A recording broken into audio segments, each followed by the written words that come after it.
Hi, welcome to Fortunate Living. I'm Nadine. I made a video about a year ago because I wanted to encourage anyone that was thinking about homeschooling, but yet they still worked full-time and were either a single parent working full-time or a couple and both people are working full-time. Like, how can we homeschool? Well, who knew that in less than a year we would be in the situation that we're in now? So many people are reaching out to me, and I'm glad that you found my initial video encouraging because that was my goal. But they're reaching out and saying, okay, we want some more details about how, you're able to homeschool while you work full-time. 5 tips to help you successfully homeschool while working full-time. Tip number 1, set reasonable goals. What I mean reasonable, you're like, how do I come up with these reasonable goals? Well, what you can do is go to your state's education site. Like, for instance, for me, I live in the state of Texas, so I would go to our TEA, Texas Education Agency, and that is the governing body over all of the school districts in the state of Texas. So you find out what your governing body is. It's a quick Google search, thank goodness for Google in our phones, and look up and see what the standards are for whatever grades your children are in. I print those out. You don't have to. I like to look at things on paper and use my pencil and make notes. And I look at those for each of my students. I have a high schooler, middle schooler, and the elementary age. And I look at the goals, and then I reasonably think about where my child is, and then set goals based on the state. Because I am not a teacher by trade. I'm a nurse. So I don't know how to just make up goals and say, is this where this child should be? And then what homeschooling will allow you to do is tweak those goals. So suppose, like my middle schooler is on a middle school level, but chronologically, as far as her age, she shouldn't be in middle school. Homeschooling allows me to tweak the goals that I have for her to make them reasonable for her. And it's not just saying you're behind, you're not where you belong, but this is what we're working on for you for this year, and we're going to have success meeting these reasonable goals that I was able to set for you. And then likewise, if you have an accelerated student, you can go up to the 4.1 goal, even though your child is only in the 3rd grade. But going to that site and seeing what the state standards are will really help you know, give you a good starting ground of where to go with making your goals for your homeschooling. Tip number 2, learn what your child's learning style is. This was a game changer for me because I didn't have a lot to draw from my professional world on how to be a teacher. I've met tons of homeschool moms that they were teachers already. I didn't learn anything about teaching little kids when I was in college, but I read as many educational books as I could. So this learning style, awesome. So there are different psychologists, some out of Harvard. There's different ones that have done research on learning style. There's 7 major ones, look them up. The one that I've read the most is Howard Gardner, and he's a psychologist out of Harvard. So like I said, of the 7 major learning styles, I fall under a logical learning style. My high schooler falls under verbal, my middle schooler falls under visual, and then my elementary child falls under, kinesthetic. So how the learning styles help you is our learning style is the way that our brain most efficiently processes information that is presented to us. So it's the reason why you can have 5 people in a room having the same information presented to them, and then they walk away with 5 different experiences of what one person taught them, because they have different learning styles. The way they take the information in and process it, we're just not all identical. We are all individuals. So when you learn your child's learning style, and I'm telling you, when you look into it, it's not that hard. Like when they described the verbal learning style, I was like, did they study my child to know that this was him? He likes to argue? Yeah. Once you know their learning style, then you can move on to tip number 3. Tip number 3, choosing your curriculum. Because you're busy working, you need to be as efficient as you can, but you don't want to shortchange what the children are getting with your homeschooling.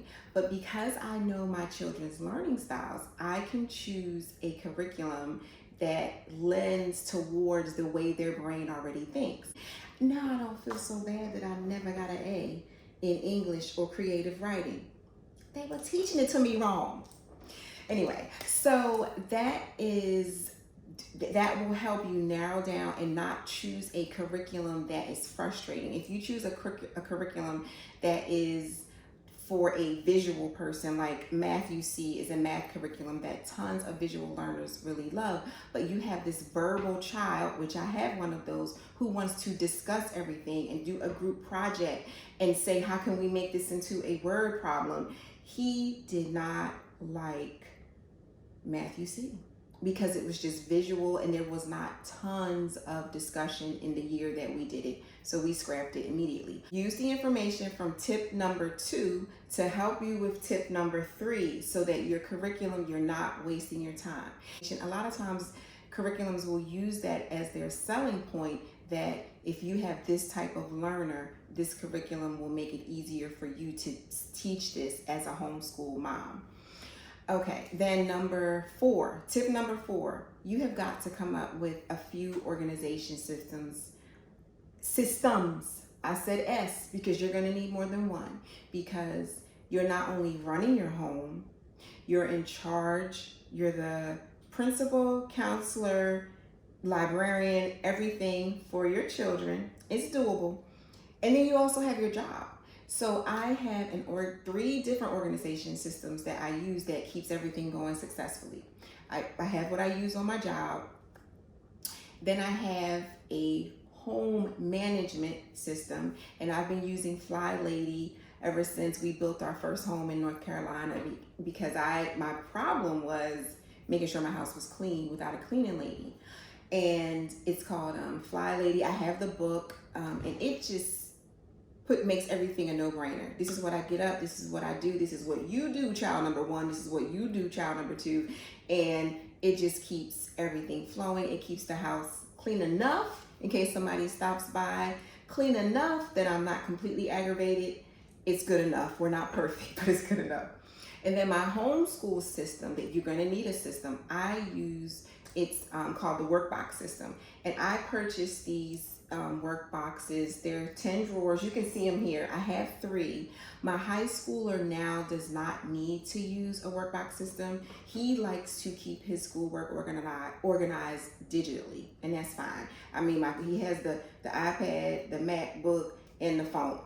That's how he keeps his things organized. But for the middle schooler and the elementary school student, I still use the workbox system, because what that does is allow them to work independently. When I get home, I have to go to sleep eventually to get my 4 to 5 hours of sleep, and it's still time where some work can be done independently. If you want another video about, and I'll dig out my book, the woman's first name is Sue. When I started the workbox system, I was living in North Carolina, and she's from North Carolina, so I actually met her and talked to her and all that good stuff. So I know it's Sue. I can't remember her last name. I'll dig out the book.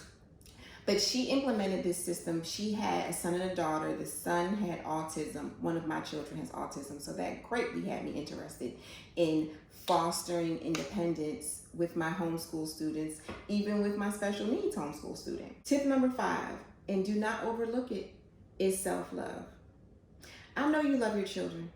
I know you want the best for your children. But if you don't implement some self-love while trying to work full-time and homeschool, you are going to crash and burn. I've been there. So I was homeschooling at one point. I might have been about the 4th year into homeschooling. I was working 3 12-hour shifts at this time. I started having numbness in my legs. I had these repeated spontaneous ruptured blood vessels in my eyes. If you'll ever notice, I have residual brown spots. It's from that period where I was not taking any time to think about Nadine. The bedroom door is locked. Mom has taken her beauty bath with her essential oils. She has her crystal light drink and she's watching her shows. That's how I decompress from the real world of nursing and the real world of homeschooling. That is my entertainment. Don't judge, okay? I need to make it through. So those are my 5 tips. This is just a start. That's a start for you to organize and understand how you can get your information across to your students, to your children, and then a way to not forget about yourself and wind up the way I was at that one point where I was sick and I didn't want to give up homeschooling. I knew this is what I wanted to do, but I needed to implement some self-love so that I could continue on this journey. It's been a 10-year journey and it's still going well. Okay, so take care. Happy homeschooling.